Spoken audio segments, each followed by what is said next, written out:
И така, добре дошли на всички. Здравейте от мене. Благодарим за поставените въпроси и желанието да бъдем заедно. Решихме да започнем от по-леките въпроси към по-така сериозните, по-тежките.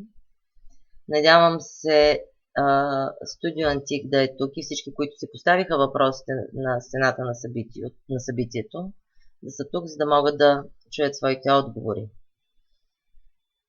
Надявам се, виждате ги в центъра на стаята.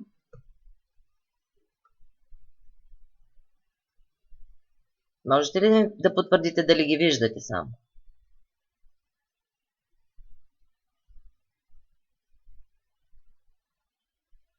Окей. Чудесно. Започваме. Готови сме. В такъв случай от първия въпрос, първите няколко въпроса на Студио Антик. Защо когато тръгнеш по пътя на духовното пробуждане и осъзнаване се сблъскваш с толкова трудности и пречки? Дали е нормално? Защо се чувстваш толкова неразбран и различен дори от най-близките хора? Трябва ли да споделяш с околните своите прозрения или трябва да ги запазиш само за себе си?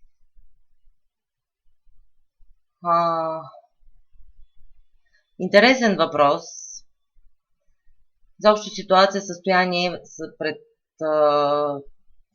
което сме се изправили, предполагам всеки един от нас, когато е започнал да търси себе си и връзката с висшите аспекти. Не, аз. Първоначално, когато започнах дълбочинно да навлизам в този процес, наистина с хората, които бяха непосредствено до мен, ме питаха това секта ли е. Наричаха ме вещица, сектантка, магиосница, всякакви не такива нарицателни. Определени изобщо се бунтуваха срещу всичко това, което се случва. Лично за себе си нещо, което съм разбрала, е, че когато започне човек да променя собствената си вибрация, да излиза от тази, която е на триизмерния план и тя започне да се бие с... Аз не обичам да определям вибрациите на ниски, високи, но има разлика на енергийно ниво. Когато човек, двама души в една двойка, партньори, всеки един от тях не се е свършил вътрешната работа, има състояние на неприемане, осъждане, обвинение и съответно живее в моделите, рамките на обществото, се получава и този сблъсък. Нали? Автоматично този, който седи живее в триизмерния свят, съзнанието е в триизмерния свят, на подсъзнателно ниво се опитва по всякакъв начин да те дръпне обратно там, да бъдеш в това състояние. Говоря принципно. И от собствения преживян опит. Наистина, за тези неща, първоначално, когато човек започне своето развитие, макар че всъщност, идвайки още на Земята, той върви своя път. Не можем свободно да говорим. Не можем да говорим за ангели, архангели, учители, духовни водачи. Нали?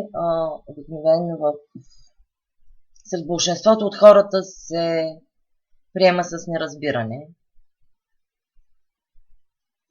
Постепенно обаче, израствайки, променяйки собствената вибрация, кръга от хора започва да се променя около нас.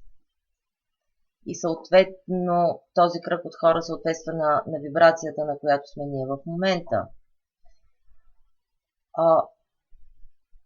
И съвсем нормално и естествено започва да стават този вид разговори. Нали? Ангели, архангели, духовни учители, висш аз съм присъствие, енергии, светлина. Започват да се приемат съвсем нормално. Не те гледат странно, не смятат, че си луд, откачен и така нататък. Това е, което аз в момента мога да кажа. Ти дали желаеш нещо да допълниш? Много добре, може би, че когато човек започне да се развива духовно, съзнателно,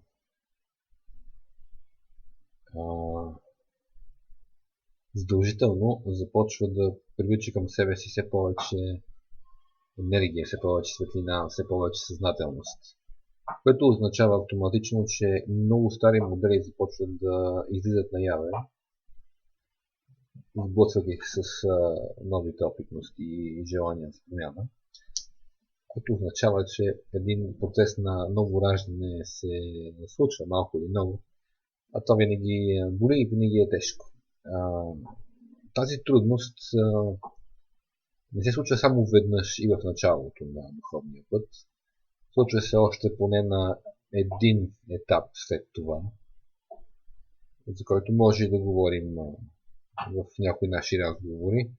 Така че съвсем нормално е при промяна на нивото на съзнанието да има големи съпротиви, както от вътрешните ни собствени модели, мислене, чувстване и поведение, така и отвън, защото средата външната отразява нашите до сегашни стари модели. Така че това е съвсем естествено и нормално. Неприятно е, но споминава през него. Трябва просто да го приемем и да го освободим, докато намерим новата си среда и новата точка на спокойствие, на увереност, на установяване. Трябва ли да споделяш с околните своите прозрения или трябва да ги запазиш само за себе си? Това е хубав въпрос, да. Истината е, че задържането, потискането на собствената истина води до едни сериозни блокажи в енергийната система. И лично аз не съветвам такова задържане навътре. Винаги има начин, в който човек да се умее да каже своята истина от нивото на любовта, не осъждането, не обвинението, да заяви себе си. Когато всъщност човек е наясно кой е, какво някой отвън му казва, че е, не може да го докосне. Когато е уверен в своя път, в собствената си стойност, в самия себе си, от тук нататък дали някой ще му каже, че е сектант, че е вещица, и така нататък и всякакви неопределения, поставени от обществото във вековете, защото това не е от днес, от вчера, има своята традиция назад в годините. Нали? Оттам нататък вече това са неща, които не могат да го засягат. Трудно е, наистина е трудно, когато най-близките не могат да те разберат. Но пък истината е, че когато човек е с ясното намерение, с чистото съзнание, стъпка по стъпка започне да се освобождава от, точно както каза Кирил, от своите модели, започва да получава и приемане. Тоест, когато той самия приеме себе си такъв какъвто е, започва да го приемат и другите. Много важен принцип. Нали? Обичай себе си така, както обичай другите така, както обичаш себе си. Когато обичаш себе си, обичаш и другите. Когато обичаш себе си, другите те обичат. Не. Когато приемаш себе си, те приемат. Когато уважаваш себе си, те уважават. Там нататък, когато някой прояви дадено състояние спрямо нас самите, в един момент разбираме, осъзнаваме, че това е неговото вътрешно състояние. Отново пак казваме, свързано с яснотата за това, кой съм аз. Нещо? Значи, моето мнение е, че в миналото има една класическа окултна фраза, формула, правило, ако щете. Точно пълния вариант едва ли ще се сетя, защото отдавна вече не се робя в тези нива на съзнание, но горе-долу беше осмелявай се, мисля беше действай и мълчи. Мълчи за това, което правиш, това, което вярваш, това, което мислиш и чувстваш. Това е била една голяма необходима мярка за протекция, за защита. Точно от такива определения, сектанти, вещици, инквизицията съответно конкретно се има предвид причината, от която човек се е пазил тогава, вършики такива по-скрити духовни неща или окултни. Но в настоящата епоха вече нямаме такива институции, които гонят свободната мисъл, религия, духовно събяне и така нататък. Така че говорете, споделяйте навсякъде, наляво, надясно. Стига да не ставате досадни, разбира се, за своите собствени прозрения и просветления, защото никой не обича многознайкото и всезнаещия гуру, разбира се, който или се прави на гуру, понеже му е кеф и му харесва, или пък наистина е поел на плещите си мисията да спасява света и да тръби наляво надясно. Какви великолепни прозрения и просветления за живота и света има.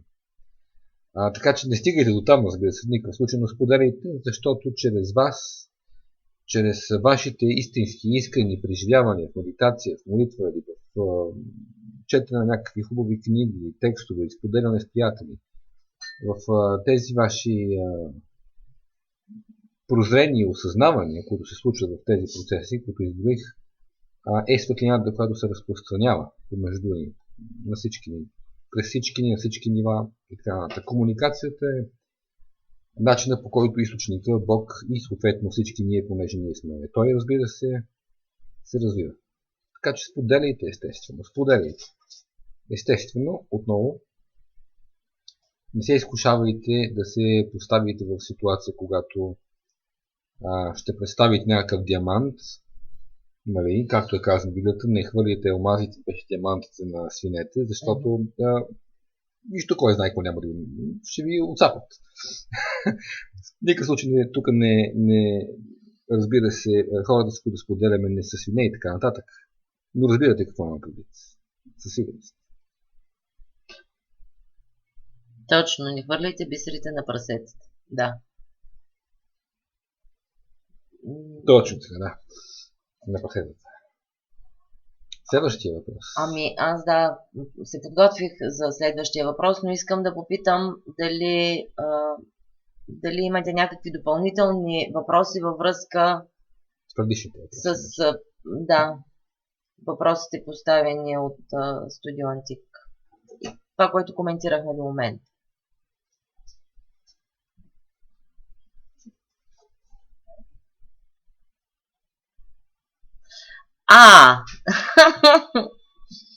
Русица ли е Студио Антик? Аз ти казах, че са един и също лице, но здравейте.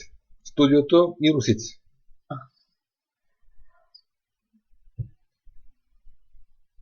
Чудесно, прекрасно. Добре, специално това е следващия въпрос. Как и кога мога да разбера?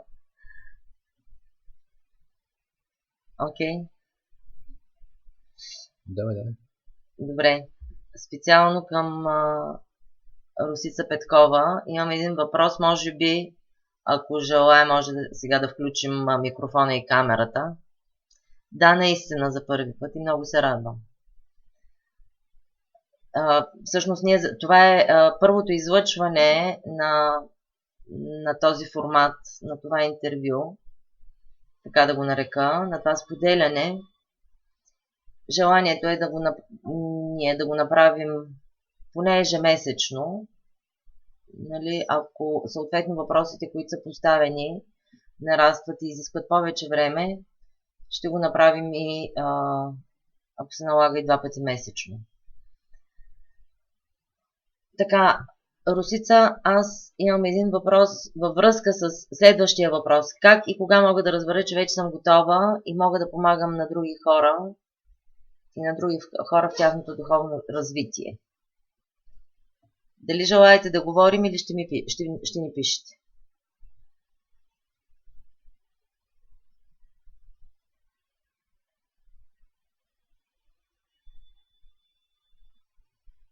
Дали се чуваме?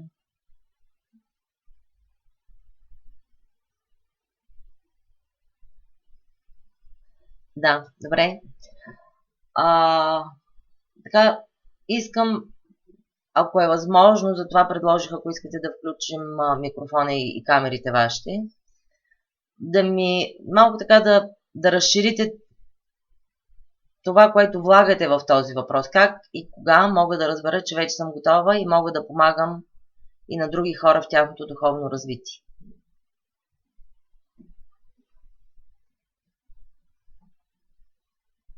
Не, че не разбирам въпроса, просто ми е необходимо и това, което вие влагате в него като понятие, като смисъл, като състояние.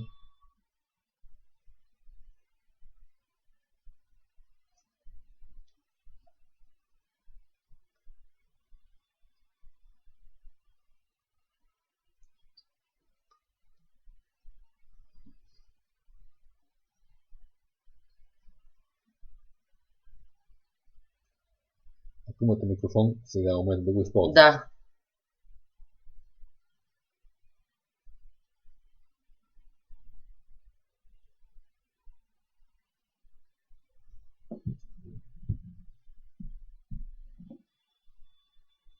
Чакаме Русица.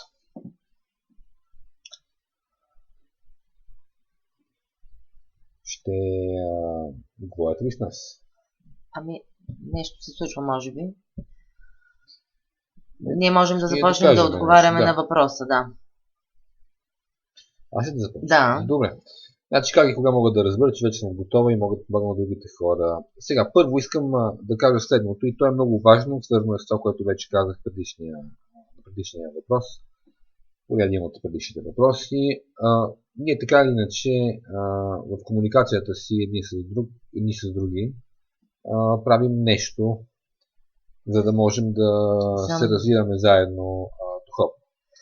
Така че във всеки един момент, когато някой поиска някаква помощ, духовен съвет и някакъв друг вид съвет, какъвто да било той, който вие може да обърнете в духовна перспектива и да дадете тази перспектива на човека, когато е затънал в някаква трудност и не може да погледне по-широката картина, по-голямата картина, да се свърже с по-дълбоките си нива, с силите си и така нататък, винаги може да помогне. Така че не ви трябва нещо специално, като да ви бие камбаната, че ви вече сте готова, а преди не сте била готова да помогнете духовно. Само да кажа, че някакъв проблем имаше. Необходимо е да натиснете долу "Говорим, Русица", за да можем да ви чуем в ефира. Аз ще ви дам разрешение и позволение.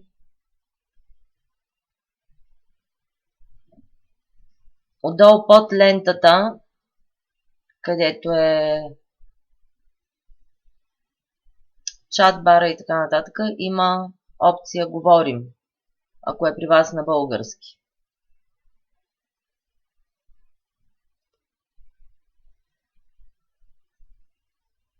Какво аз искам да кажа във връзка с този въпрос? Както каза Кирил, на практика ние винаги можем да помогнем. Сега тази помощ да е потърсена, поискана, пожелана, защото за мен, а и за всеки, който по един или друг начин е поел по този път, много важен основен принцип, закон е помощта да бъде потърсена, пожелана, а не дадена на сила. Защото ние можем да смятаме, че даден човек или група от хора имат необходимост от помощ, или този човек има нужда от помощ, но той да не го е поискал от нас, да не го е потърсил. Първо, осъждаме този човек, смятайки, мислейки, че той не може да се справи без нашата помощ, че няма достатъчно силите да се справи. И второ, този човек, когато ние тръгнем да му даваме съвет, да му оказваме помощ, която той не е потърсил, или те не са потърсили, първата реакция е, нали, защото това се приема като агресия. Така се отчита от енергетиката, от енергийното поле. Нали? И съответно, човека, на който ние сме решили, че трябва да помогнем, реагира в защитна позиция. Нали? Приема го точно като агресия. Това е първото и много важно нещо, което искам да кажа. Нали? Основен закон, принцип. Не можем да оказваме помощ, да даваме помощ, без тя да е потърсена, без да е поискана. Иначе се намесваме в свободната воля на другите хора и същества. Което по принцип не било проблем, ако нямаше проблема с кармата, разбира се, защото това си труд.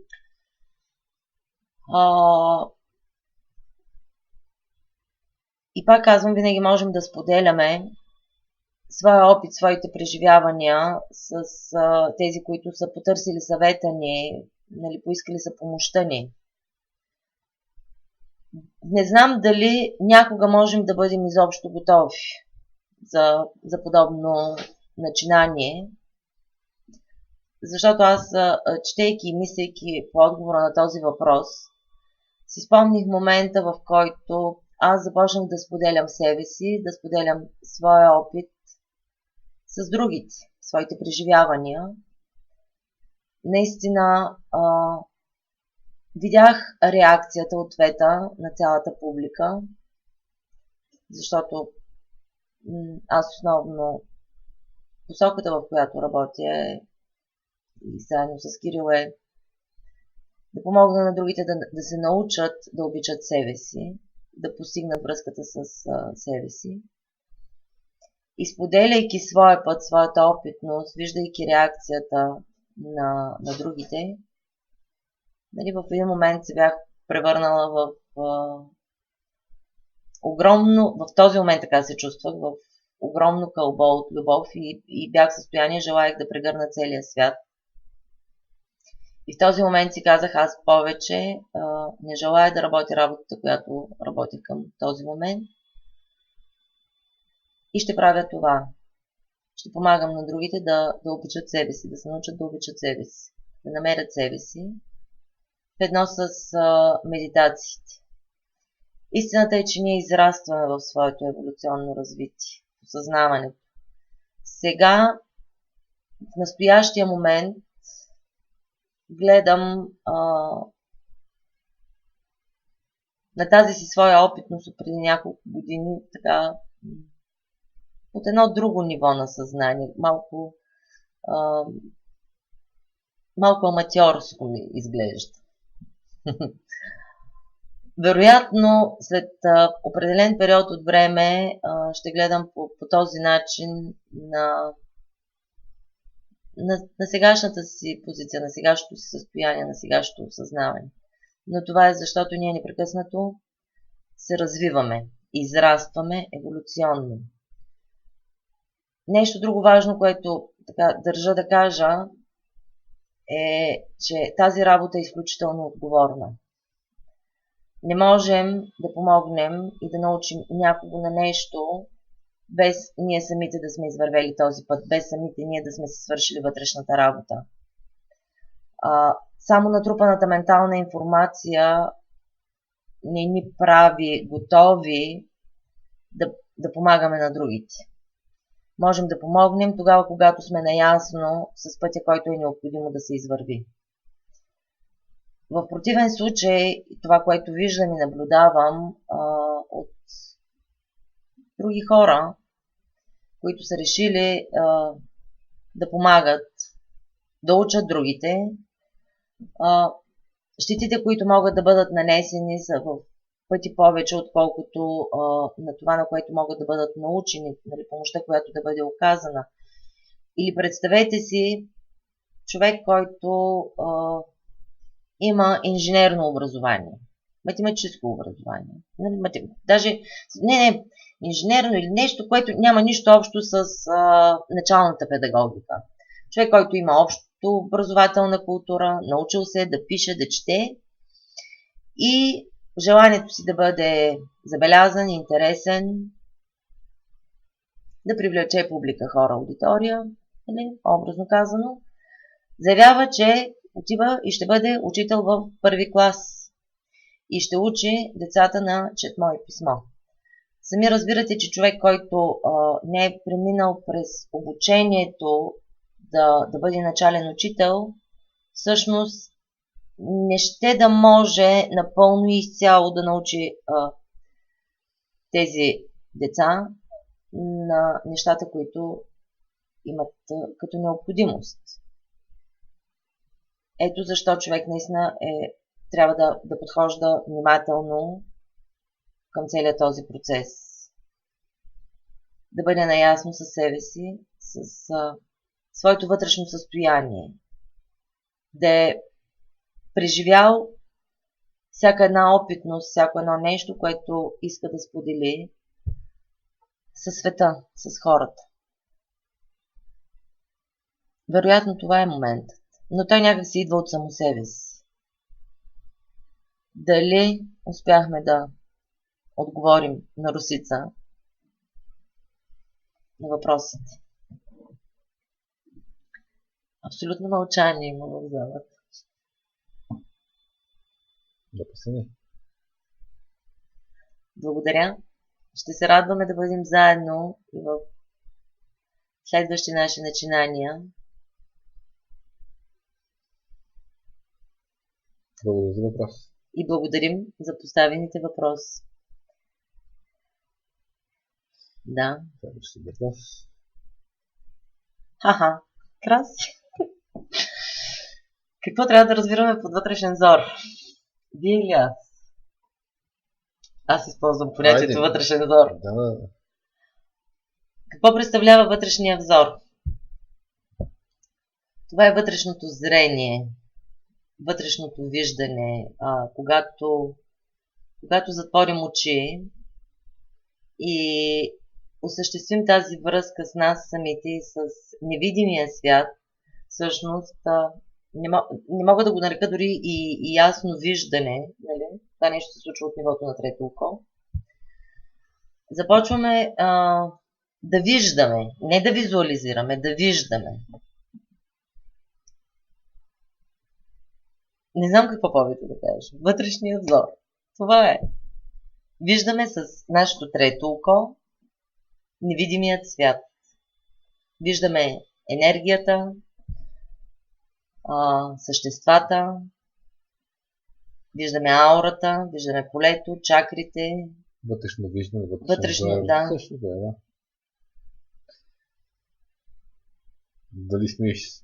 Дали си отговорила на този въпрос достатъчно? Краси дали се умя да разбере. Какво означава вътрешен взор? Май не. Айде добре, сега. Като затвориш очи в медитация и почнеш да гледаш по себе си или почнеш да визуализираш, зависи какво правиш, защото както знаем, не е от значение дали визуализираш, дали виждаш, осъзнаваш или просто знаеш, че там нещо има като чакри и система някаква от четири тела и така нататък. Значи ли това, че ако не виждаш, че няма вътрешен взор? Не. Не. Той, според мен, постепенно се развива. Някои виждат ясно и отчетливо, други не. Други визуализират ясно и отчетливо, трети знаят по-скоро, усещат по някакъв начин. Да. Нещо, което се получава като състояние, когато започва да се активира този вътрешен взор. С затворени очи се получава едно усещане за потъване напред, навътре. Да, то може и да е чувство, абсолютно. Усещане, затова казваме, нали, усетете, почувствайте, вижте. За отваряне на трето око има много хубаво упражнение в Махатма, нашата светлинна Библия, което гласи горе-долу следното. Пред третото око визуализират един тунел от светлина. Макар че там го наричат тъмен поради определени причини, но все пак нека да е от светлина, в която визуализирате осмия лъч, виолетово-зеленият цвят, като внимавате да не е прекалено силен, нежно да навлиза в окото. И през този тунел все още визуализирате светлина. Може да е бяла или златно-бялата на Махатма, нещо такова. Опитвате се интуитивно да преминете през тунела, сякаш, и да видите какво има отвъд там при светлината. Може го напред няколко пъти и вижте какво ще се получи за вас. Едно друго интересно упражнение, което аз така открих преди 1-2 години, но искам само да уточня. Моя вътрешен взор, като виждане, като състояние, аз съм го имала. Просто в един момент бях решила да правя пълно отваряне на третото око, пълна активация и си бях намерила упражнение на йогите с наблюдаване на свещ, пламъка на свещ.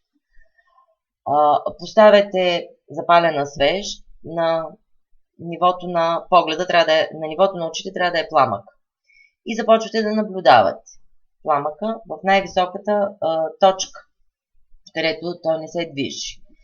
След около 10 на 15 минути затваряте очи. Нещото, което е необходимо да видите, то се вижда в далечина. Точно това, което казвам, което обяснявам, получава се едно потъване напред. В далечина виждате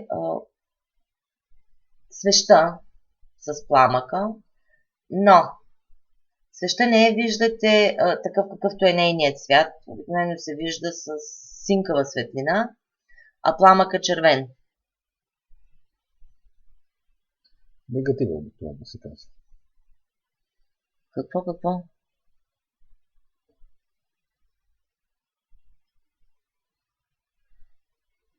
Пав, не мога да разбера какво е написано.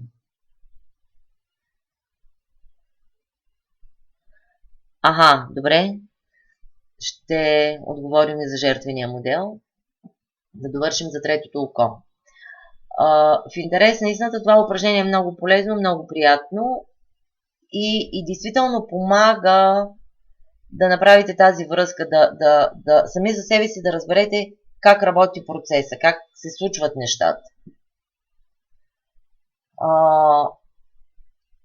Колкото повече се отваря третото око, започват да настъпват интересни промени в зрението и в състоянието, в усещането. Да, точно така. Съгласна съм. Просто това е едно допълнително упражнение със свеща, което физически ти дава възможност да видиш как работи процес на виждане с третото око. Ако човек редовно си прави светлинни медитации и снабдява чакрате с енергия, те сами ще се отворят в свой си темп, нормално, естествено, без сътресение и така нататък. Споделих го това упражнение. Значи, за мен това не е упражнението, което е номер 1, нали? И онова, което ще отвори способностите и ще развие способностите за работа на третото око. Но е така патерица по пътя. Не съм съгласен, че може да дойде до блокаж, както казва Наргис с упражнението по чакрите, защото в индийската доктрина от хилядолетия работят редовно с няколко чакри основно. В дясната ръка, така да се каже, се работи с сърцето, с третото око и разбира се, с хасара, с висшата чакра, седмата, за тях най-висшето в този случай. В някои други пътища, по-левите, така се работи с първа чакра, с трета на моменти и така нататък. Не, форсиране ще бъде, ако го правиш непрекъснато. Или пък, ако го правиш веднъж на много време, много силно. Защото форсирането тогава, когато няма баланс и хармония в постъпателния момент и увеличаване на момент. Иначе, ако човек работи ежедневно, балансирано за всеки един момент, т.е. за всяка една медитация, без да форсира в самата нея, тогава постепенно се надгражда. Разбира се, има няколко етапа, които наистина се че нещо се е случило. Не става от 2-3 медитации, нещо такова. Не да наблюдаваш себе си. Сякаш си отвън и се наблюдаваш тялото. Не, това е по-скоро друга перспектива, може би от душата или от някакво друго... Има друго предвид. Да наблюдаваш себе си като наблюдател. Това е съвсем отделно. Като емоции, като състояние, като реакции. Светле, можеш ли да потвърдиш? Точно така. Това е наблюдателя, няма връзка с взора. Това не е вътрешния взор. Само да допълня на Норчето. Но наблюдателя пак е нещо такова, всъщност. И той наблюдава, той гледа. Значи, преди да започна да правя упражнението с свеща, искам да кажа, че аз светлинни медитации правех много сериозно. И бяха и са мое ежедневие. Прекарвала съм с часове наред в медитация и това упражнение с свеща е било едно допълнение към всичко това, което съм правила. Просто защото съм любознателна, обичам да развивам себе си и пак казвам, бях решила, че ще активирам неговата работа на 100%. Това е, и така изнамерих това упражнение. И това не е необходимо. Мисля, чак толкова медитации. Йогите започват от това упражнение. Те правят асаните, първото, когато стана след сън веднага. След това тратъка, това се казва тратъка и по принцип хигиена на зрението. По принцип, като обикновено упражнение, няма нищо общо с тревото око. Чак в по-висшите си етапи се използва отваряне на тревото око. В началото е просто хигиена на зрението, на двете очи, така че няма нищо опасно в него. Повярвайте ми, наистина той е напълно безвреден. Освен ако не гледаш твърде така дълго време първия етап в свеща, че да си изтушиш очите, иначе няма какво да ти се случи. 5-10 минути, не повече. И затваряш очите. По-скоро гледа се няколко секунди, 20, 30, след това се затваря и се наблюдава свеща в тревото око. И се задържа, този етап се задържа колкото може по-дълго, защото това упражнение е по концентрация. Концентрацията развива тревото око, както и други видове чакри, разбира се. За всеки случай не е необходимо да се бърза с отварянето на трето око преди съответствие. Съгласна съм. Често пъти казват първо сърцето отвори, после се занимава с другите чакри. Обаче има един такъв момент. Има хора, при които раждайки се, третото око, ясното виждане, ясното чуване са развити. Това не означава, че тези хора са на съответното ниво на духовността и енергетиката. Не са на съответното енергийно ниво и духовност. Само защото могат ясно да виждат и ясно да чуват. Да, но те са с отворено трето око. До някъде. Тогава пък изглежда, че нямат нужда да си го да отварят. Трябва другите чакри да достигнат това ниво. Да. Въпрос на желание, на вътрешно усещане и интуиция. Който каквото желая да прави, тялото си е негово, сам да си го извисява или сам да си го разбива. Защо го казвам така? Всичко е свободна воля и свободен избор, както казвам. Да, такова. Друго е, съгласна съм, но всъщност да, така е. Каква връзка има отговорността за духовност с отварянето на трето око? Всеки носи отговорност за действията си. Не знам. Да, но отварянето на третото око и на някоя ваша чакра няма по никакъв начин да навреди на някой друг, освен на вас самите. Ама аз мисля, че Нора... мисля, че знам Нора какво има предвид. Наистина много хора в пространството решиха, че са в състояние да активират и да отварят третото око, така. Не, така не се прави. Съгласна съм, ако това имаш предвид. Трябва много пъти така да се прави. Много пъти. Изобщо енергийната работа е много отговорна и човек трябва да е наясно какво прави, как го прави, защо го прави. А не, пак казвам, да започва да учи, да тръгва да учи децата в първи клас на четмо и писмо, само за да бъде интересен. Съгласна съм. Точно. Почти схванах метафората си. Почти ли? Ме да твърде в ефир, да. Значи трябва да разберем всички, някои от нас са разбрали по не чак толкова добър начин, предполагам и след вас има такива, че в духовността и в това, което се предлага от такава, има доста fast food. Надявам се, разбирате моята метафора. Норчо казва, имам приятелка, която е ясно виждаща, да.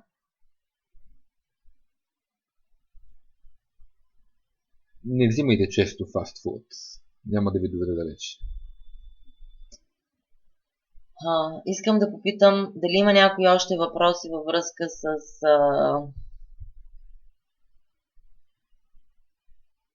този въпрос на Краси. Не, къде отидох? Ето тук беше. Да. Това важи за всички. Точно така. Това важи за всички. Този, който знае какво да не прави, поне в духовността и греши, се наказва малко по-неприятно от този, който не знае какво да прави, но греши. И все пак, законите са еднакви за всички. Минаха малко на други въпроси. Дали да се върнем на основната линия? Да. Доволни ли сте от Краси това, се което сме усмихна. пояснили? Не знам някой друг дали има въпрос в тази посока. Модела. Да, Не, имам предвид за вътрешния взор, за третото око. Това е много хубав въпрос. Ако няма, можем да преминем на въпроса на Нора. Как да отработим модела на повтарящи се ситуации Започна с ти хора. Да, добре. Имаш какво да кажеш много, аз имам по-малко да кажа, но все пак също съществено. Сега, моделите са точно такова нещо, повтарящи се ситуации, разбира се и типове хора, които въплъщават тези ситуации.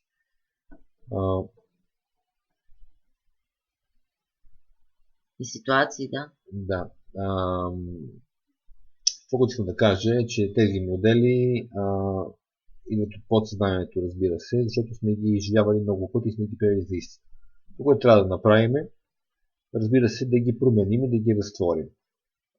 Това става по няколко начина. Ситуации и хора по-отделно. Ама, айде кажи си твоето, аз ще говоря. И типове хора. То е едно и също всъщност. Мога да обясня защо е едно и също. Защото тези хора, които са един тип и се повтарят в живота на човек, да речем, може да са първи, втори и трети съпруг, да речем, съвсем примерно, разбира се. Може да са някакви други приятели, познати, които имат същите тенденции на поведение към нас самите. Модел. Това е един модел. Не забравяйте, би трябвало да го знаете вече достатъчно добре, всички трябва да го знаем, това е основен закон, че ние отразяваме, или по-скоро светът ни отразява това, което мислим и чувстваме в себе си. Тоест, забележете, тук това е много важно. Той отразява не това, което ние си мислим, че мислим по принцип и знаем на съзнателно ниво, а това, което наистина мислим в подсъзнанието си. Нашата вътрешна реалност. Защото то, да, точно така, той е грамофонната плоча, която постоянно се върти, дори когато спим, ако щете. Тоест, ние не сме съзнателно включени. Така че тези модели идват от там, от това по-дълбоко ниво на съзнание, и то ги е приело, за да може да ни помогне. Точно така, ние трябва да се променим. Става по няколко начина. Това нещо, разбира се, един от естествените начини е да се прекъснат куки, корди, проходи, портали и кърмични връзки. И това се прави N на брой пъти.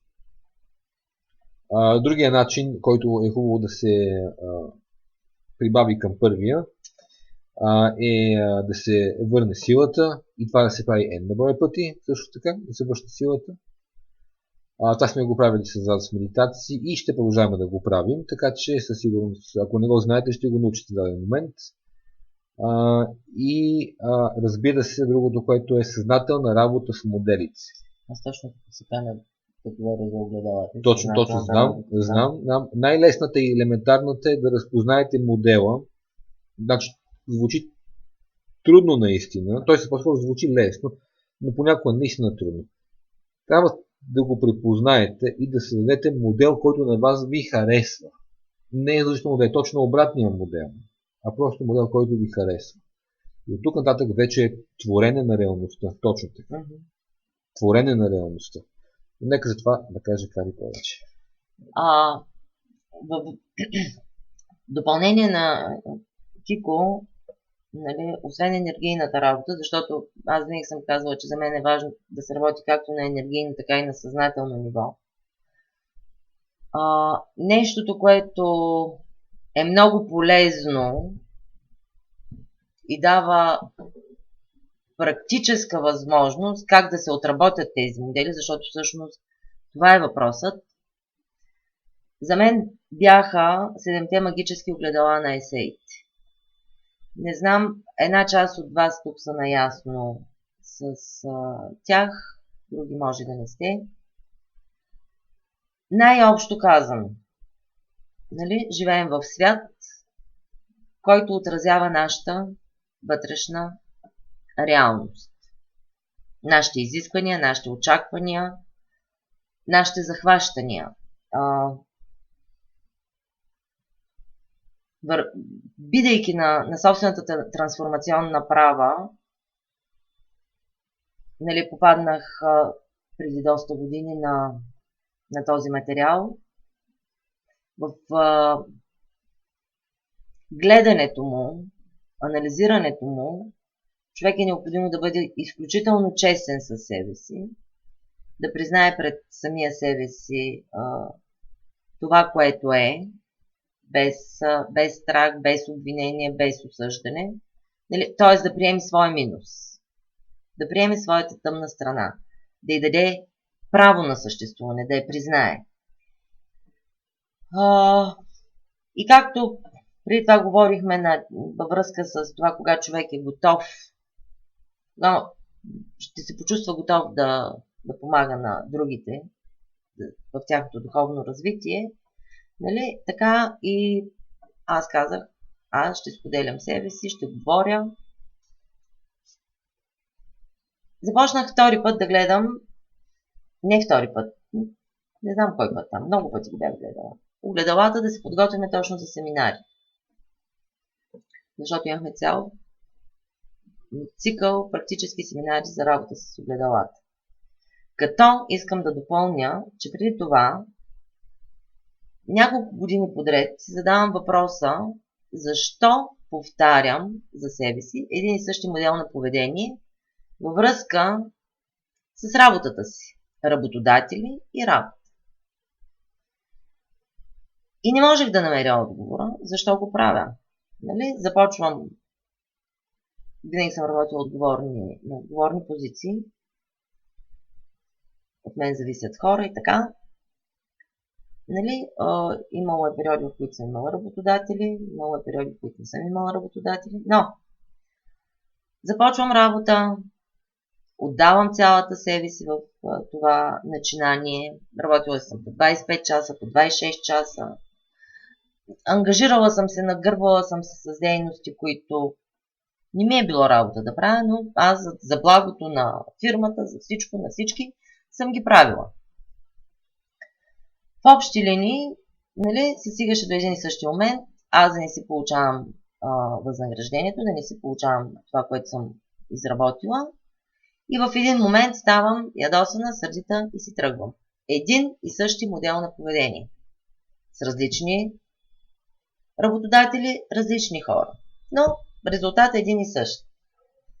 В момента, в който гледах за пореден път огледалата, всъщност осъзнах, нали, освен това, че съм забравила за самата себе си, за собствената си територия, лично пространство, видях и своето огромно изискване спрямо другите във връзка с коректност, честност, почтенност в отношенията.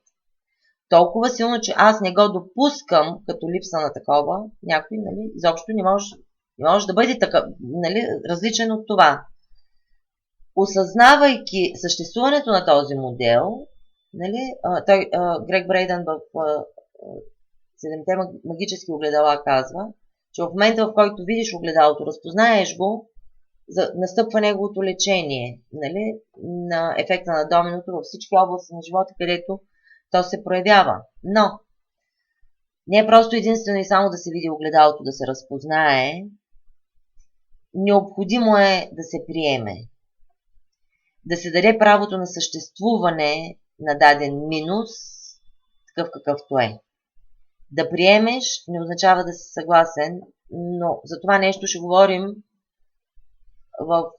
отговаряйки на въпросите зададени от Светлана Любенова. Във връзка с приемането, смирението и така нататък.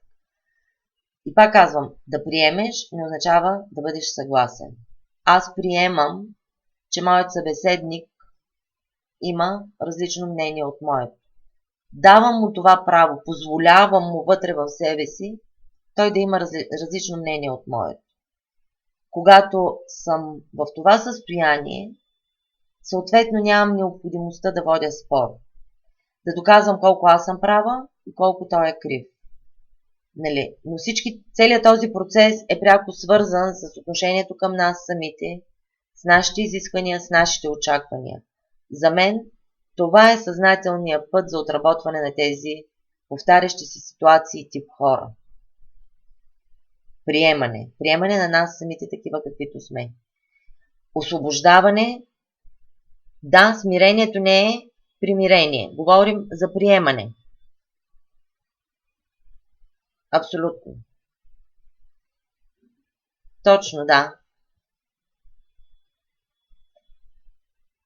Да, точно така. Приемаш, даваш правото на съществуване на този минус. Но това не означава, че си съгласен с него. И пускаш, освобождаваш. Защото приемаш, че няма да имаш съпротива към това. Защото съпротива да не държи към това огледало и този модел. Още нещо, което искам да кажа. Кое? Този модел. Как беше погледалата или носиш осъждането му само, или носиш същия модел и го осъждаш и в себе си и в други. Не можах да разбера. Дали носиш в себе си минуса на този модел. Да. В едното огледало го носиш и съдиш и себе си и другия, в другото огледало само съдиш, но ти не го носиш. В нейния случай тя е второто огледало.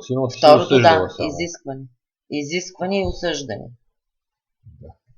До такава степен, че се забъркваш, попадаш в ситуации, нали, в които ти си от позиция, защото осъждаш и колкото по-силно осъждаш, всъщност ти преживяваш това състояние, преминаваш през него. Ти си в ролята на некоректен и така нататък. По този начин цялата кара може да се изчисти чрез непривързаност. Между другото, ако успея да ви кажа. Още нещо, което искам да кажа. Целият този процес на вътрешно себепознание, личностно себепознание и трансформация. Хубаво. Да. Да. Радваме. Но това, което искам да кажа в момента е допълнение на всичко това. По-малко изискващо, не толкова да, по-малко. По-малко те са синонимите с това. Така. Когато работим с определено свое качество, изискване, захващане, нали, аз целият този процес го оприличавам с белене на лук. Люспа по люспа. Нали? Белиш едната люспа, потупваш с ръце и казваш, окей, аз вече си свърших работата, приех, пуснах се от изискването за честност, почтенност, коректност. Нали? Да, хората могат да бъдат непочтени, некоректни, могат да лъжат. Колко да се искат. Да, обаче, нали, едно зрънце, такова мъничко да е останало като изискване, като непозволение, като неприемане, идват хората, събитията, ситуациите, които да те накарат да отработиш това състояние, да приемеш. Колкото повече работиш със себе си, кръгът от хора, който може да активира бутончетата вътрешните, става все по-тесен. Точно така. Ма първо трябва да приемеш себе си.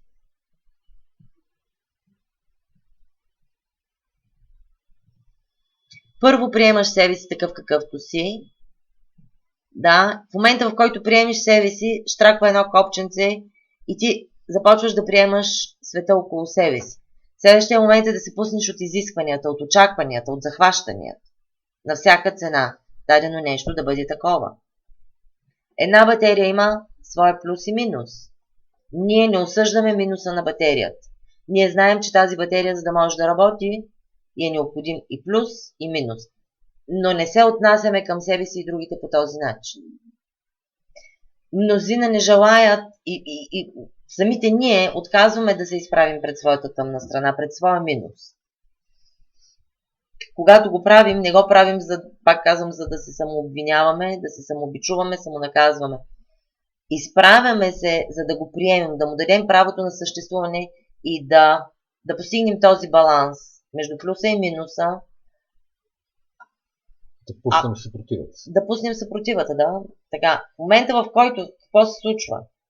Нали, едното е светло, другото е тъмно. В момента обаче, в който приемем, дадем позволението, разрешението, всъщност светлото осветлява тъмното. Влиза в тъмното. Това е, което се получава. Когато няма съпротива, няма противопоставяне. Когато няма противопоставяне, няма полярност. Някой дали? Да видим следващите въпроси. Искам да знам, Норка, дали успяхме да отговорим на въпроса изчерпателно. И ако някой има други въпроси във връзка с този въпрос.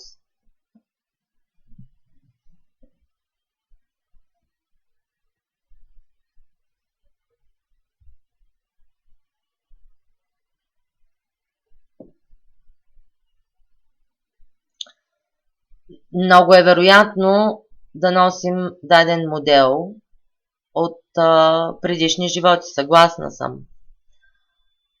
Нали, едно и също е като вариант. Но така или иначе е необходимо да има почвата, за да се прояви. Мисля, че тук е добре да отговорим за жертвения модел на Павлинка. Тук е мястото. Въпросът беше как да се разпознае жертвения. Да. То въпросът се държа добре. Да.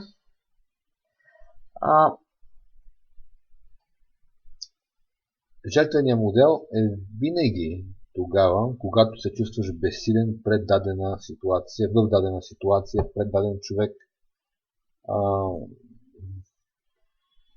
Кармата възможно е тя да не съществува за мен. После ще говорим. Говори за жертвения модел и ще говорим за карма. Този модел е свързан с липсата на избор, така наречен. Тоест, че нямаш избор да отреагираш по няколко различни начина на ситуацията, в която човек е изпаднал. Тоест, когато човек се чувства лишен от силата си, тогава имаме жертвен модел. И не само. Това е жертвата всъщност. Когато ти мислиш, че нямаш силата да си капитан на своя кораб, своя живот на себе си, а някой друг те води и те разкарва по всички пустоши и морета. Това е жертвеният модел. Когато смяташ, че някой е виновен, това е частен случай вече. За състоянието, в което се намираш. Виновен, някой нещо, господар, някой нещо, който решава вместо тебе. Нещо, което е извън теб самия. Да. Но с това всъщност си отнемаш сам силата. Как се разрешава този модел? Трябва да се разпознае не самия жертвен модел, защото това е общ. Жертвен модел са две думи, които просто единствено и само събират в себе си множество случки, ситуации, в които ние изпадаме.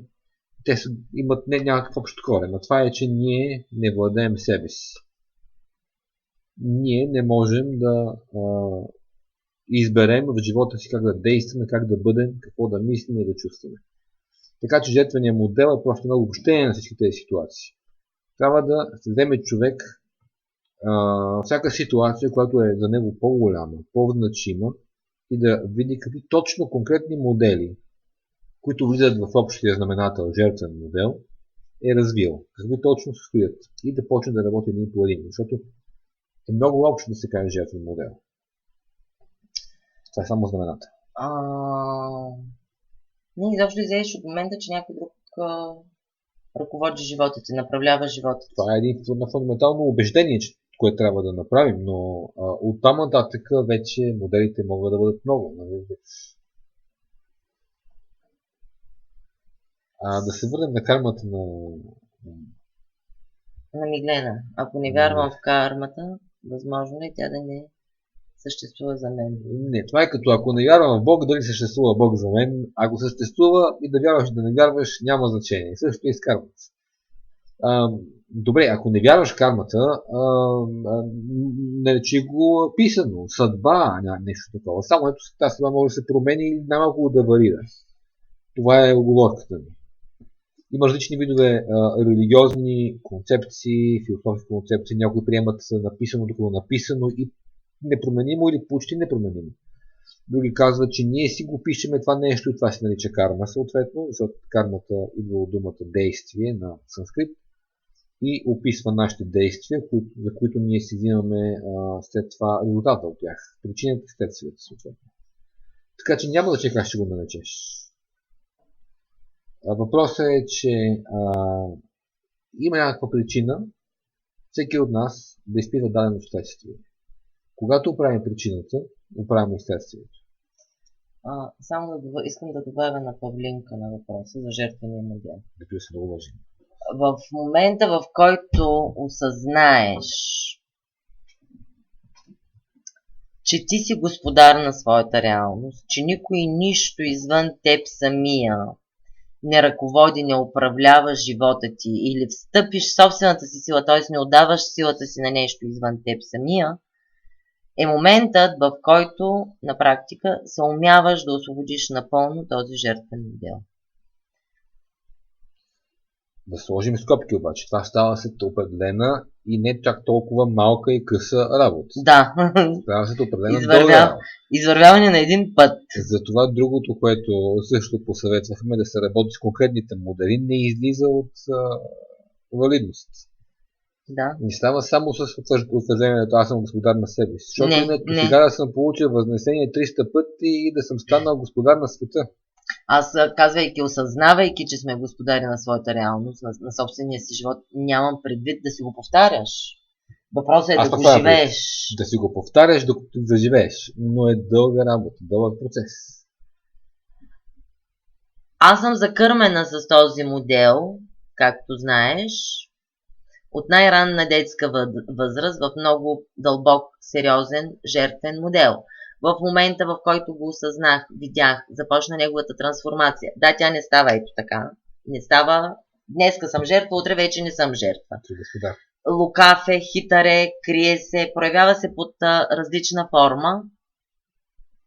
Но колкото повече стъпвах в собствената си сила, толкова по-малко разрешавах на някой около мен да играе ролята на жертва.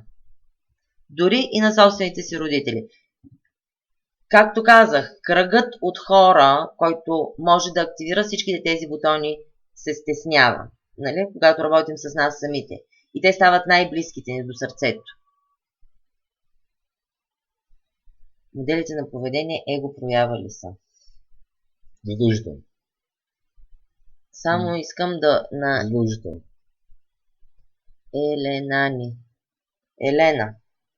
Елена ни. Да отговорим. Ако светлото освети тъмното и няма вече полярности, то как ще работи батерията? Извинявам се за закъснението. Идеята е да излезем от света на полярностите, от света от определенето на добро, лошо, плюс, минус, бяло, черно. Да сме достигнали състоянието, в което приемаме плюса, минуса. И т.е. действително имаме баланс. Нямаме борба, нямаме съпротива, нито спрямо минуса, нито спрямо плюс. А сме в центъра. Пак има метафора. Да, защото махалото така, то се люшка. От едната крайност, другата. Батерията няма нужда да работи тази, за която говорим. Тази батерия, която работи с плюс и минус на концептуално ниво и оттам създава идеите ни за плюс и минус, за която говорим, е егото, което си мисли това е добро, това е зло. На това ще си ядосам, на това ще се възхитя. Не става така преодоляването на човешкото, нишето човешко има предвид, не работи. Трябва да сме, както казва Джоако, Тибет е едни от най-прекрасните анали на неговите ченнелинги през Алис Бейли. Трябва да бъдем напълно, как го казва той, не точно слепи и глухи за злото, трябва да бъдем нями пред злото, да мълчим и изобщо да не, как беше точно? Беше много интересен момент, точно днес го разглеждах между другото. Трябва да не даваме никаква ответна реакция на злото, освен проява и правене на все по-добро и все повече блага за човечеството. Ме разви. Нещо брутално се сетих. Ако ти режат ръката, пак ли ще приемеш? Въпросът е, защо си в ситуация, в която да ти режат ръката?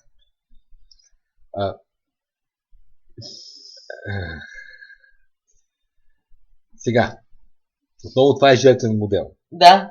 Със сигурност трябва да приемеш, че ти режат ръката, понеже ако не го приемеш, както мой много любим учител по скепсис и по скептицизъм, Пирон, страхотен човек наистина. Човекът се е съмнявал, бил е в центъра, например, на Атина, ако не ме лъже паметта, не знам къде е бил човек, къде е живял, бил е древногръцки философ. Вярвал е в това, че нищо не е това, което виждаме, нищо не е такова, каквото изглежда. Следователно, каруцата, която идва към него, може би не съществува и няма да го сгаси. До края е устоял да стои на пътя й, когато учениците му явно, те не били чак толкова добри последователи на своя философ, на своя учител по философия, са отишли да го изведат от пътя на каруца, да не го сгази наистина и да го убие. Той му казва, защо ме спасихте? Аз виждах някаква каруца, но това може да не е там. В нашия случай, говорейки за това, за рязането на ръката, не може да не приемеш, че ръката ти бива рязана в момента или някой има такова намерение. Трябва да го приемеш, защото това е нещо, което се развива пред твоите сетива, които осъзнаваш. От тук нататък как ще подействаш ти на ситуацията, вече е въпрос на липса на модел на жертва, отбрана, някакъв вид или бягство, или каквото и да е, или тотален модел на жертва, страх, паника, молби, сълзи или оставяне на това, което някой е решил за тебе. Така че отново имаме плюс, минус, избори. Ти можеш да останеш, всеки може да остане напълно интегриран в този момент, разбира се, с висока степен на майсторство, естествено, но все пак на някакво ниво интегриран в себе си, центриран и да не предизвика в себе си дуализма на това е нещо, към което имам страхотна съпротива и няма да го забравя повече, никога ще ми остане травма, защото аз съм жертва, например. Можеш човек без травма да се справи с ситуацията. Дори ако е толкова крайна и невероятно. Да се организираме в отговорите на въпросите. Моля. Иначе аз съм за самозащитата, абсолютно съм за. Не мисля, че е нещо проблемно човек да се защитава съвсем спокойно. Не изпитайте скрупули, ако трябва да се защитите. В никакъв случай. Да. Какво е центрирането? Определението или ако няма повече въпроси, да преминаваме към този въпрос. Значи аз имам много абстрактно определение на този въпрос. на думата центриране. Определение и практическо постигане. Аз ли ти? Откъде ще започнем от абстрактното към по-неабстрактното или обратното? Ние го започнахме с центрирането. Ще започна от и ще преминем към абстрактното. От най-простичкото. Агресия, нещо бисърка. Бисърка, това е показно за агресия. Шегувам се, разбира се.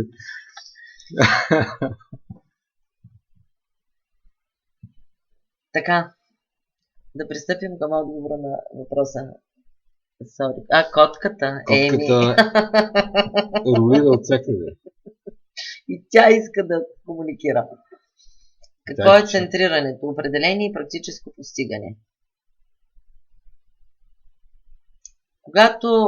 Когато чуем израза да бъдем в центъра, обикновено в това понятие се влага да бъдем в своето сърце, своето свещено пространство. Да говорим, да живеем, да мислим от това ниво на съзнание. Или, с други думи, егото да бъде в подчинение на душата. Душата да управлява, а егото да изпълнява, защото то не е необходимо. Нали? Не е въпросът да заличим, да изключим, да унищожим своето его, своя ум. И да почне абстрактното определение. Не, чакай секундичка, не е абстрактното. Оттам ще отидем към друго. Не е въпросът да изключим, да изчистим, да изтрием своя ум, нали? А да го върнем към изначалното му състояние, в това да служи на душата, а не той да контролира и да управлява нашия живот. Изобщо темата е много така... Здравейте! Добре дошла! Много обхватна, нали, за това как да бъдем в сърцето, центрирани. Нали, този пример, който използвахме за махалото, нали, когато махалото се люшка от едната крайност, другата крайност, от пълна еуфория, безпричинна еуфория, нали, махалото се опънало в най-горната точка, бъдете сигурни, гарантирано е, че това махало ще се върне обратно и ще иде в другата точка и ще има абсолютно състояние на тъга, на меланхолия, на спад, на депресия и така нататък.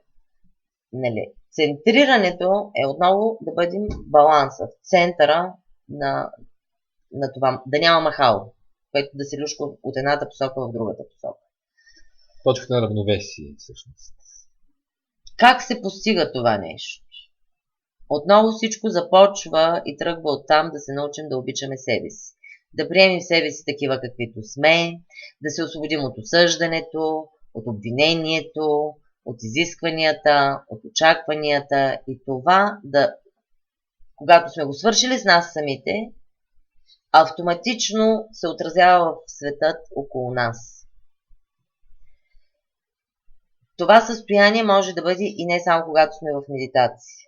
Това състояние може да бъде наш начин на живот.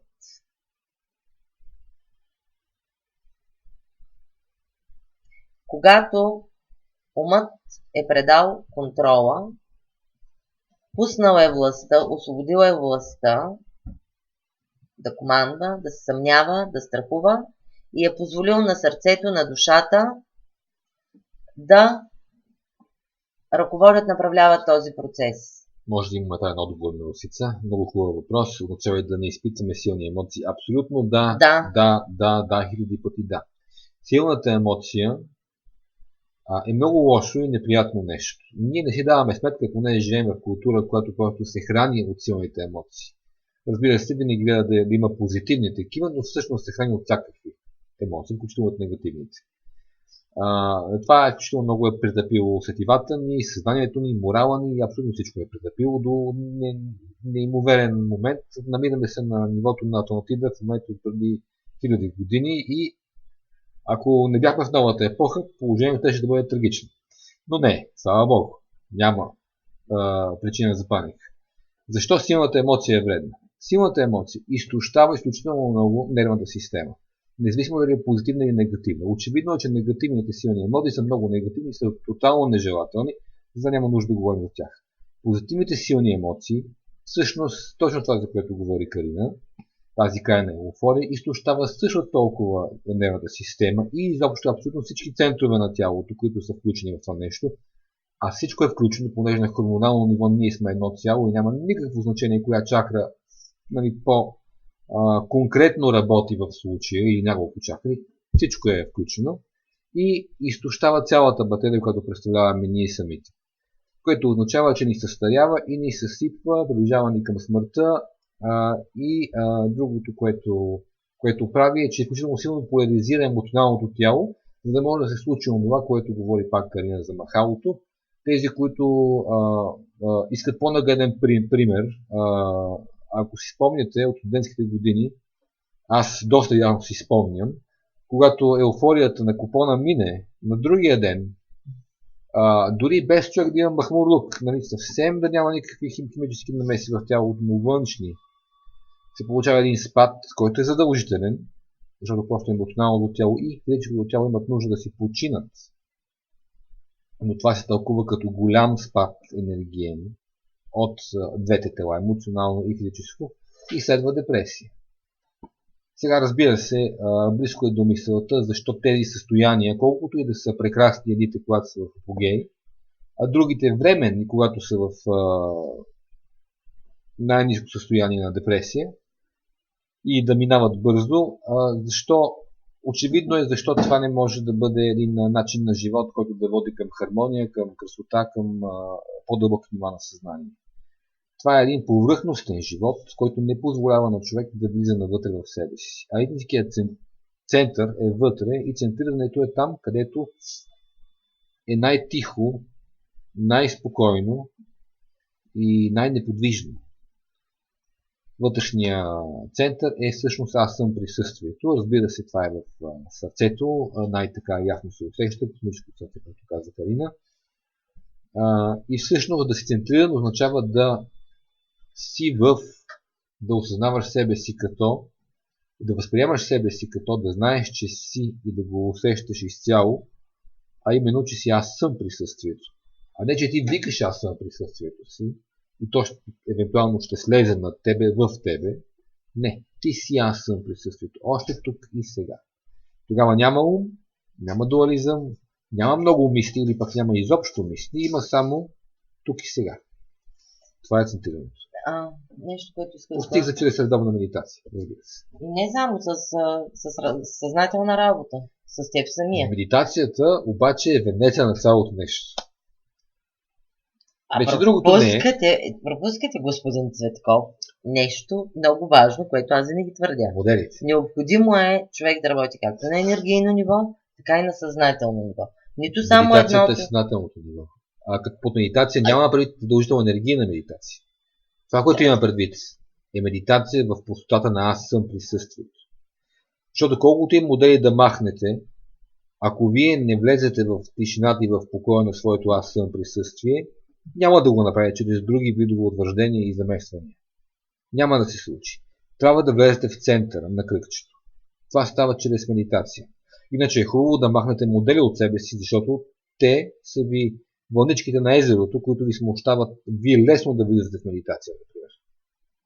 Но ако редовно не влизате в медитация дълбоко, в аз съм, не правиме нищо общо, освен да правим от живота си външния по-добър плюс. Нека да не обичаш себе си, да осъждаш себе си, да не приемаш себе си, такъв какъвто си. Пък стой си в медитация и в мълчание, значи, и ще постигнеш центриране. Значи в медитацията и в мълчание от тия неща се изчитат от само себе си с течение на практиката. Не говоря отново, повтарям, не говоря за енергийни визуализации, за практики на ети прана, дай ми това, дай ми това. Няма. Говоря за реална дълбинна медитация. Реална дълбинна медитация. Тя е трансформацията, тя е ключът към трансформацията. Само престой в тишина ще ти отнеме години наред да постигнеш това центриране. Според мен ако не работиш със себе си и не се научиш да обичаш себе си, ще постигнеш центриране, ама друг път. Ще си изпълнен с осъждане. Не можеш да обичаш себе си само на думи обаче. За това са необходими двете неща заедно. Не, тогава се върви по-бързо по пътя, но няма, че пътя на медитацията не е директен, той е много директен. Всъщност тя те решава всичко. Не винаги ти решава всичко.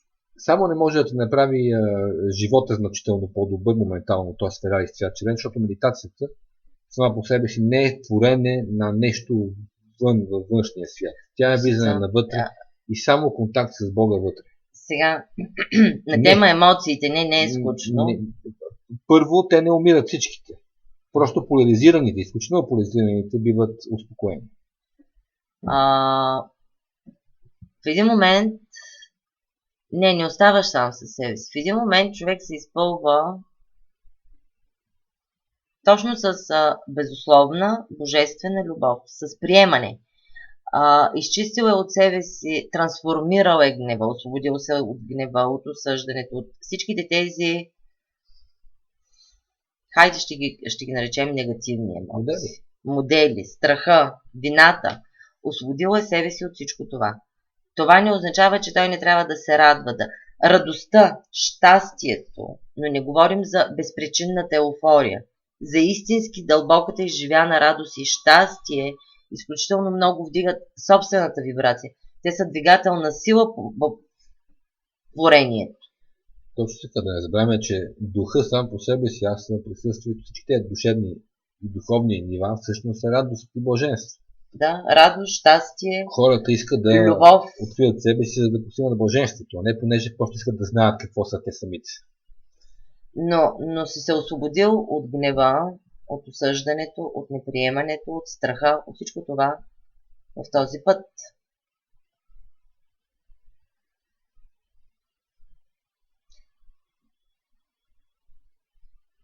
Дали имате други въпроси?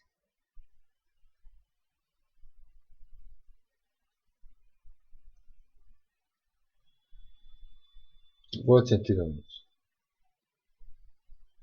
Да бъдеш аз съм присъствието. Себе си, центъра си, в сърцето. Да бъдеш себе си, да. Да не позволяваш на външните обстоятелства да влияят на вътрешния ти свят. Да. Да осъзнаваш, че ти твориш своя вътрешен и външен свят. И е факт, че колкото повече се занимаваме и вървим този път, толкова повече навлизаме навътре в себе си и това наистина започва да става начин на живот. Нали, ще се появят хора, събития, ситуации, които ни изваждат от този център, от този баланс. Въпросът е обаче колко дълго пребиваваме извън центъра, нали, времето започва да се скъсява, нали, на това да сме извън центъра, да сме дисбалансирани и съответно много по-бързо да влизаме в вътрешното пространство, в себе си. Все по-малко започват да стават хората, които могат да ни извадят там. Нали? И още нещо печелиме. Колкото си по-навътре в себе си и във връзка с себе си, всъщност усещаш връзката с целия свят и с всичко, което съществува, понеже всичко, което съществува е едно и също с теб самия. Така че не оставаш сам всъщност, а усещаш връзката си с всичко, дори ако щеш с тези, които временно се приеят да играят ролята на твои врагове. Не е самотно приключение това. Или пък дори ако Кен Уилбър в едно свое изказване в някаква презентация беше казал въз основа на Адвайта Веданта и на осъзнаването, че в целия свят съществува само едно същество и ако това всеки от нас може да го каже за себе си, това съм аз. Всъщност всички хора, всички същества, животни и така нататък, съм аз. Следователно аз съм сам. Кен Уилбър беше казал, че в един момент човек се чувства много самотен, независимо, че има други около него хора. Да, но това са само първите нива на осъзнаване. Когато ментала осъзнае това, после навлиза топлината, радостта и блаженството от това свръхсъзнание, което човек постига. Така. От тогава нямат думи. Поне аз всичко е мълчание, както е казал. Аз си предлагам да продължаваме. Много напреднахме във времето. И може да не завършим днес и това е ясно. Бяхме подготвени. Какво е душа, съзнание, дух, висш аз? Това е Светлана Любенова. Да, това са много хубави въпроси. Започваме тежката артилерия. Дето можем да си говорим до утре сутринта. Не, всъщност са доста схематични. Поне първият въпрос е много схематичен. Всички тези нива, които са свързани с душата и висшия аз конкретно, са просто нива на нашето съзнание. Съзнание като цяло аз лично наричам цялата природа, цялото... Как прекъсна връзката? Чувате ли ми в момента?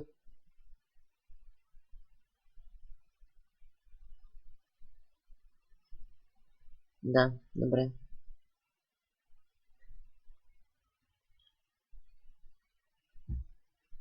Да, чуват ми. Добре. Значи, съзнание аз лично наричам абсолютно всичко, което от нивото на личността до нивото на източника всичко е съзнателно. Няма нещо, което да е несъзнателно. Разбира се, в ежедневния език използваме, че части от природата имат по-ниско ниво на съзнание. Хората на науката смятат, че всичко е без съзнание, което е неодухотворено, т.е. не е живо по някакъв начин. А и това, което е живо, като например растенията, за някои материалисти все още растенията не притежават съзнание. Така че съзнанието за мен е всичко онова, което съществува и има възприятие. Някакви възприятия, каквито да било възприятие. Най-ясно човек може да разбере какво е съзнание, просто като в медитация, а и без медитация, просто като дори няма нужда да изпира да мисли специално. Просто трябва да осъзнае, че той, човекът, за който говорим, няма един момент, в който да е без съзнание, да е безсъзнателен. Разбира се, освен когато спим с сън без сънища, но в този момент няма как да осъзнаем, че сме без съзнание. Тогава също душата е съзнателна. Просто ние като личности, които след това се събуждат и си спомнят какво са сънували и колко, да речем, от нощта само са сънували, ние не помним какво сме правили, какви сме ги вършили, къде точно, докато като души, като чисти съзнания сме бродили по всемира. Така че това е съзнание и всичко е съзнание. И душата е съзнание, висше аз е съзнание, да, и аз това съм са присъствие. нива на съзнание. Сега конкретно по нивата. Личността е това, с което смятаме, че говорим и че си мислим. Личността е само и единствено набор от възприятия за себе си, т.е. модели на мислене и чувстване, които определяме като себе си. Аз съм Кирил Цветков, работя това и това, на такава и такава възраст съм, това мисля за себе си, това е личността. Това е част от мен, която изобразява това и която мисли за себе си по този начин.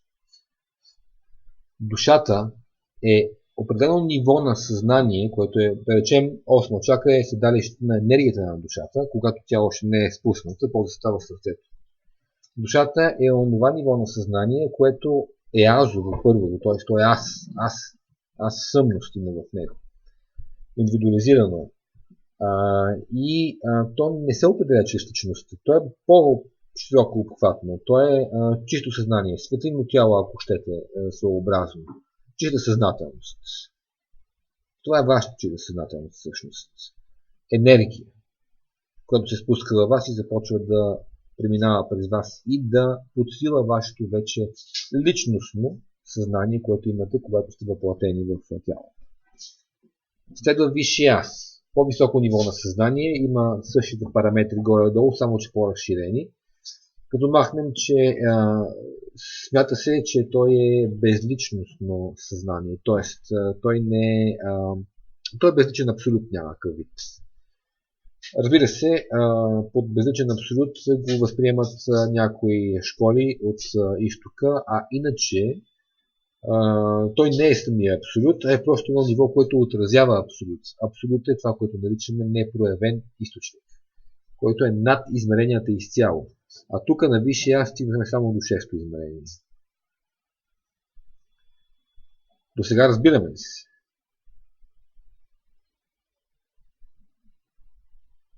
Okay? След висшия аз, на по-високите измерения, седмо и осмо се наричат свръхдуша и младша свръхдуша, съответно в седмо, в осмо старша свръхдуша. Това са доста по-всеобхватни нива на съзнание, които Само да те са прекъсна огромни. една секундичка. Като говориш за свръхдуша, понеже масово нали, се използва думата душата. В момента, в който сблъскат хората с понятието първична душа, или вече започваш да говориш за свръхдушата, младша свръхдуша, старша свръхдуша, и се объркват, не знаят кое е. И ако искаш да ми го разясниш. Аз първична душа разбирам душата. Да, душата, само че те не знаят, че душата и първичната душа е едно и също нещо. Ами, този термин се използва в Махатма единствено и не мисля, че е необходимо да се запомня особено много. Но ако срещате първична душа извън Махатма, предполага се, че и извън Махатма това ще значи душата, тази, която е във вашата осма чакра и която е вашата конкретна индивидуализация. След личността гледано отдолу нагоре и преди личността гледано отгоре надолу. Така че това е първичната душа. Думата първична не знам защо е била използвана. Явно така е преценено. Свръхдушата е съвсем отделно нещо, както виждате е много над душата. Но там има някакво ниво на азовост вече, защото се приближаваме към самия източник, който е аз. Той е аз съм, независимо, че е колективно аз съм. Така, свръхдушата се намира в 7 и 8 измерение, и двата и варианта, младша и старша, и наброяват около 340 нива на съзнание. А висшия аз и душата и личността съставляват всичките трите, съставляват само 12 нива на съзнание. Разбирате ли колко много всъщност свръхдушите, де-факто, които са части на монадата и изобщо духовния свят, който е затворен, така да се каже, затворен в кавички, в 7 и 8 измерение. Само две измерения няма да видим, 3, 4, 5 и 6 на 4 измерения. 2 на 4 и двете са в плюс, огромен плюс над другите. И стигаме до проявения източник, който се намира на ръба на измеренията, ако може така да го наречем, по принцип отвъд измеренията, но има известна част, която се подава в измерението чрез съвета на 12-те лъча, директорите на 12-те лъча. Това е нивото на самия източник, откъдето ние спускаме махатма енергията, откъдето я черпим, я получаваме. По принцип.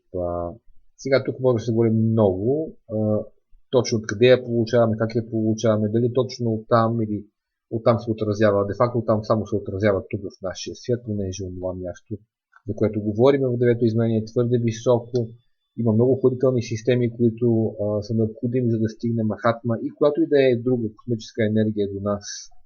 Космическа си има преди духовна, става дума, от 7, 8 и 9 измерение.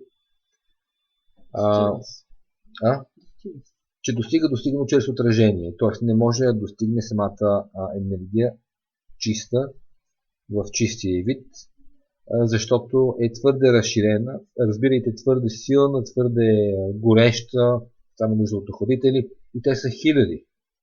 На всяко ниво има поне по един съвет на 12-те, които свалят енергията на по-ниското ниво, малко по-слаба, това следващите и следващите, докато достигнем до вселенското ниво, след това галактическото ниво, след това соларното ниво и най-накрая планетарното ниво, което ние вече получаваме тези космически лъчи от нашето правителство и да го наречем земно президентство от Шамбала.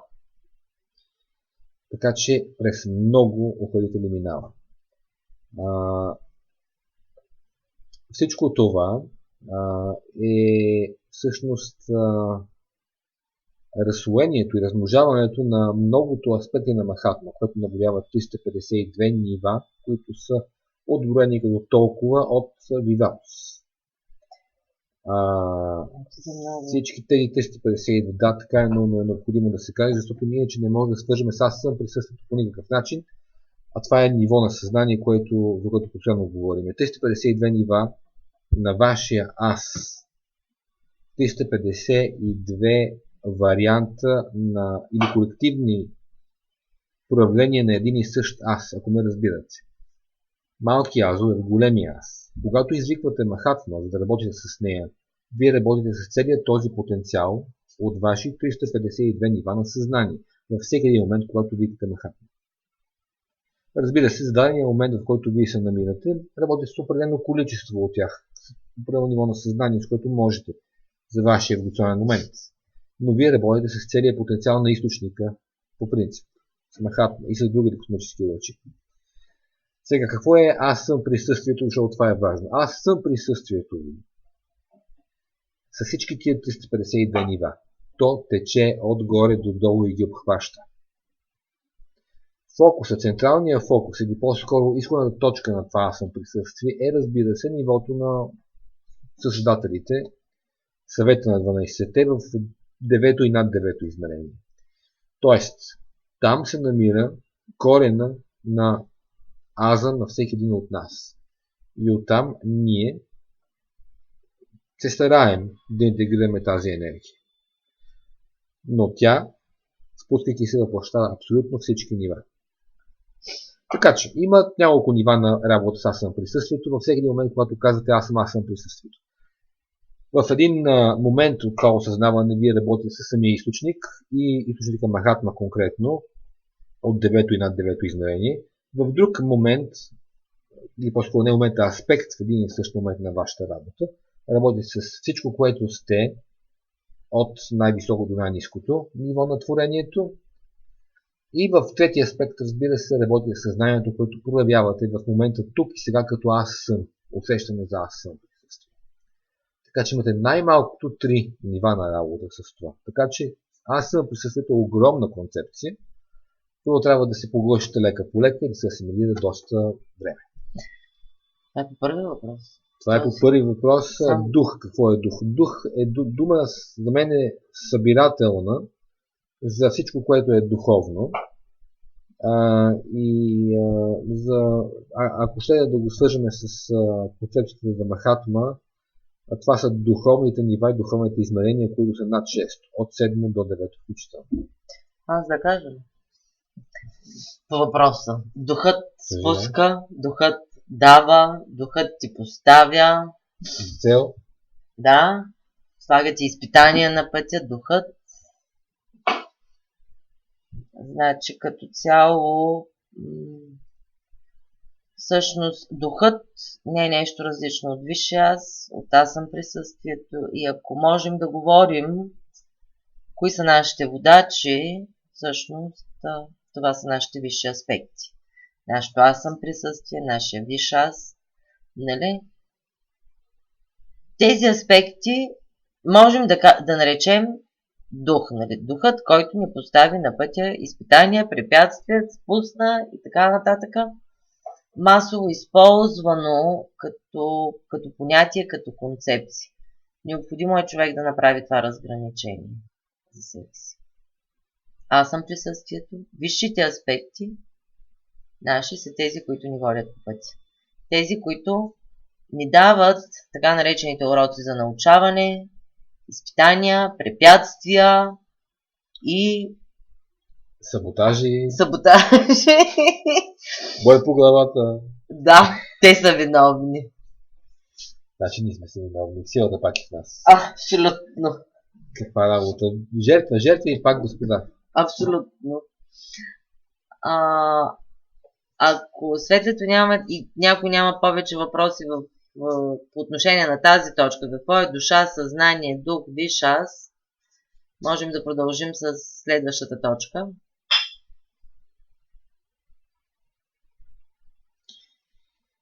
Добре, продължаваме. Защо да медитираме и как това ни помага? В голяма част в отговорите, които дадохме преди това, се умяхме да отговорим и точно на този въпрос. Защо да медитираме и как това ни помага?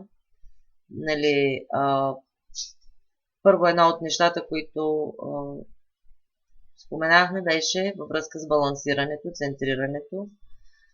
с изчистване на освобождаването на моделите, които имаме, блокажите, постигане на нашето здраве, постигане на състоянието на щастие и радост. Пак разграничавам безпричинната еуфория и незаземената вибрация. Нали? Това са все различни неща. Аз лично за себе си,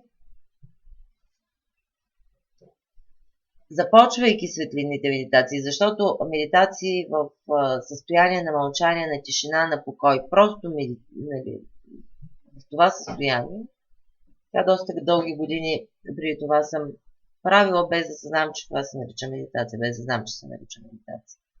Но всъщност светлинните медитации са един невероятен инструмент. Чрез тях ние вършим работа. Работа на енергийно ниво.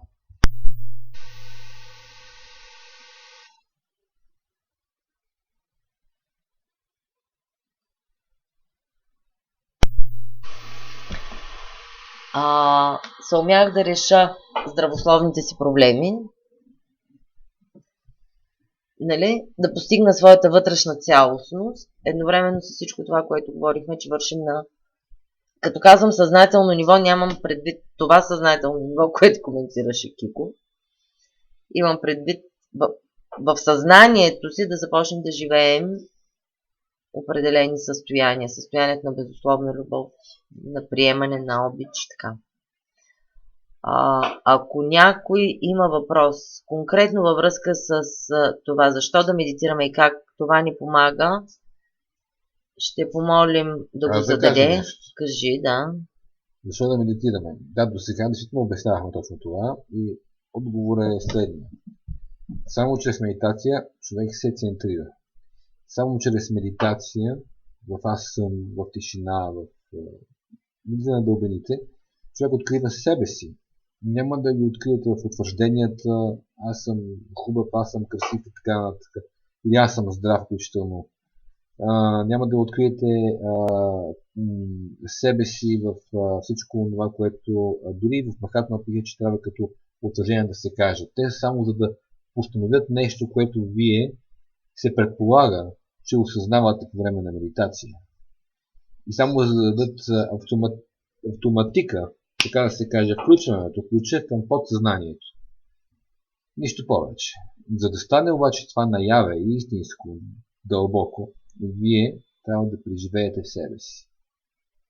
Това се случва само в медитация. Аз обаче, понеже така вече 2 часа близо сме пред компютъра, нон-стоп... Може би време да оставим за друг път. Искам да попитам аудиторията, чувствате ли се изморени и дали бихте желали да продължим следващата седмица отговорите на следващите въпроси, като имате предвид, че са така все сериозни въпроси, на които е необходимо да се отговори и предполагам, че още 2 часа няма да са достатъчни, за да дадем така пълен и изчерпателен отговор на тях самите.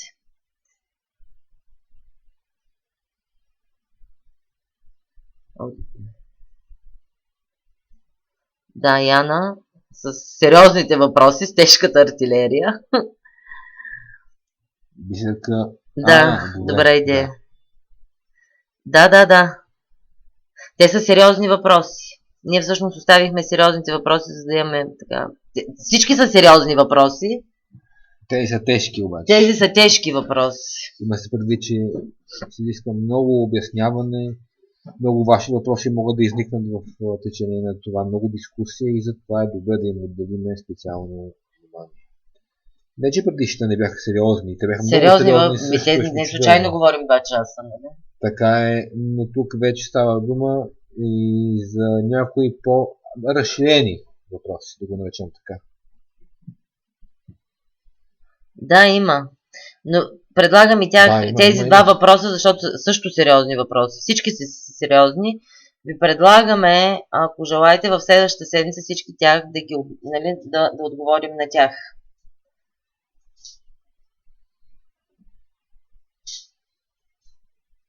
Ами да, отговора на този въпрос във връзка с заземяването при всички положения ще му обърнем сериозно внимание във връзка с въпроса на Яна за вкореняването на енергията, който е ето тук на следващата страница. Ето, да, този въпрос. Какво означава представлява вкореняването на енергията? Вкореняваме своя енергия или енергия от източника или и двете? В отговора на този въпрос ще обсъждаме и заземяването съответно. Да. Във вторник следващата седмица? Да, във вторник, разбира се, да. Което е дата 10. Значи, на 10 февруари ние ще го обявим. Ви предлагаме да продължим с отговорите на всички останали въпроси. Включително и тези два, които останаха от Светлана. Какво означава да си в позицията на наблюдател и приемането, смирението. Примирението, въпреки че ние отчасти говорихме за това, не ми се иска още малко така по-дълбочинно, по-сериозно.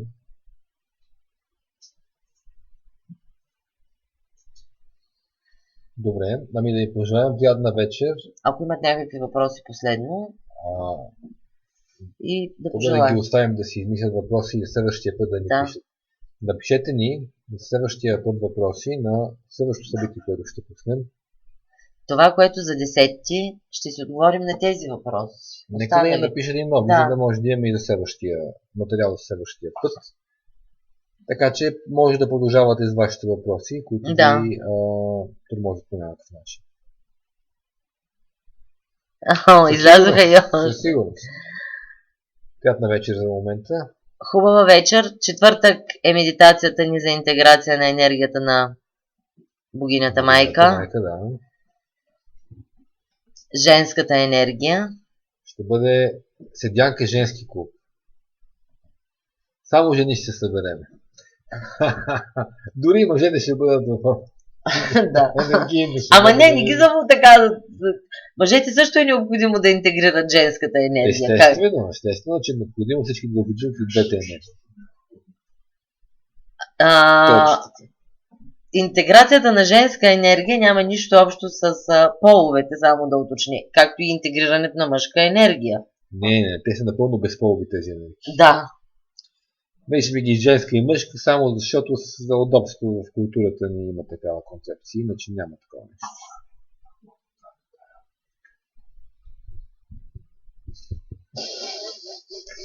Така е, тук имаме едно елфче. Духче едно.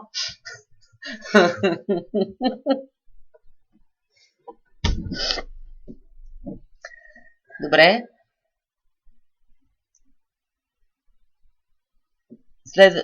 Този четвъртък е, както казахме, медитацията за богинята майка. На 10 продължаваме с отговорите на въпросите. Следващия четвъртък пък е за Богът баща. Да. И третия четвъртък ще бъде обединение и баланс. Центриране, с други думи. Центриране. Както казваш, Живко, снишаване. Не снишаване. Центриране. Довиждане от нас и много любов и светлина.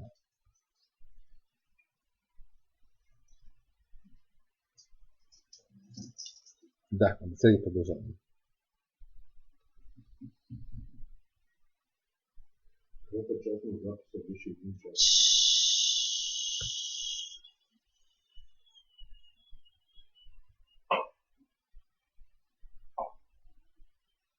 Играят по-лесно.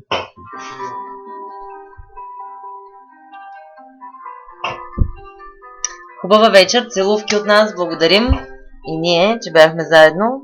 Дълбок поклон. И до следващия път.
няма да го направи така, но да има то, социално напрежение.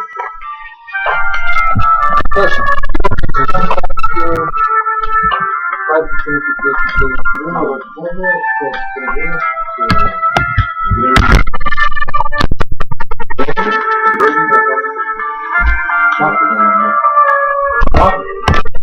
а древният факт, че в това Абе, хора, бе. и